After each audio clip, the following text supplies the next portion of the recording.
La mécatronique, ingénierie interdisciplinaire qui réunit la mécanique, l'électronique et l'informatique, permet de concevoir des systèmes automatiques puissants. À ce titre, elle est devenue un élément omniprésent dans l'industrie. Un de ses objectifs est d'assurer le contrôle de ces systèmes complexes, mais pas seulement. Dans tous les cas, je pense que la mécatronique, quel que soit le secteur, a deux ou trois grands objectifs. Un objectif de fiabilité globale du système, un objectif de réduction des consommations énergétiques, quel que soit le secteur, et un troisième objectif de facilitation pour l'utilisateur final, ce qu'on appelle les interfaces homme-machine, donc d'avoir de l'intelligence déportée qui permet de faire facilement des opérations très complexes. Une application concrète de mécatronique dans l'industrie s'illustre à travers le projet collaboratif CORAS, qui a permis le développement de correcteurs d'assiettes pour engins de travaux publics.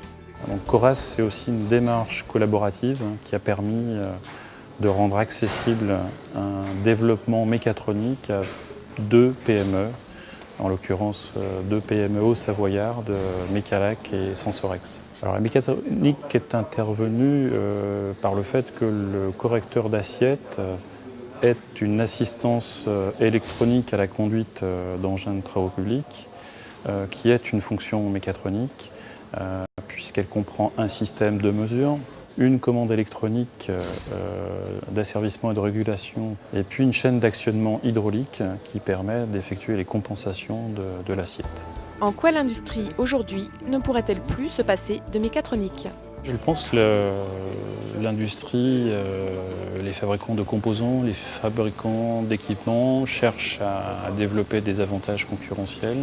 Et la mécatronique peut leur permettre de le faire et d'intégrer dans leurs produits des avantages concurrentiels liés à l'intégration d'électronique, de capteurs pour réaliser des fonctions de diagnostic, de surveillance.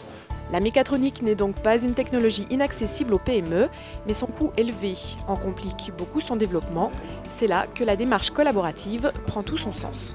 Pour les PME, les projets en mécatronique sont accessibles, mais sans doute plutôt au travers de démarches collaboratives dans lesquelles ils peuvent s'associer des compétences auxquelles ils n'auraient pas accès en temps normal, accéder également à des moyens spécifiques, donc accéder à la mutualisation de moyens, de ressources, et puis partager les risques techniques et financiers.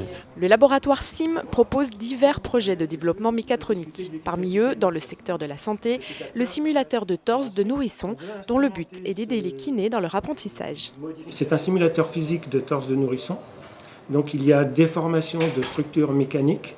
Et puis c'est un simulateur qui est instrumenté en fait, pour pouvoir maîtriser les réactions du nourrisson selon son âge, selon le degré de l'affection, que ce soit la bronchiolite ou la mucoviscidose.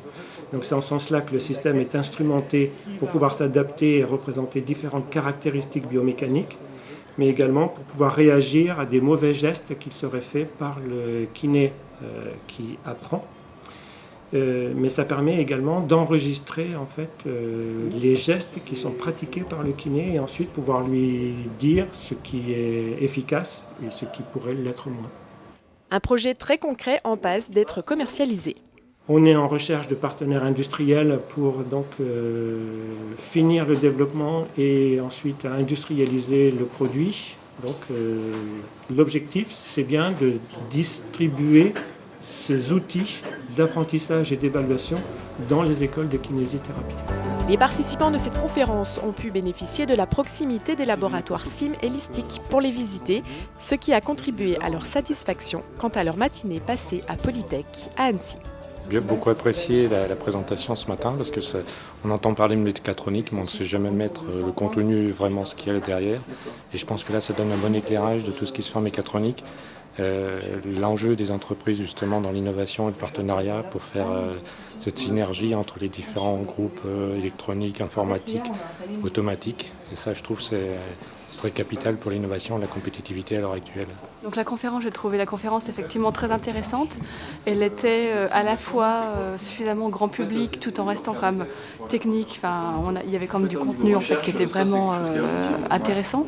Les intervenants sont restés assez ludiques aussi dans leur sans vraiment pénaliser en fait le contenu.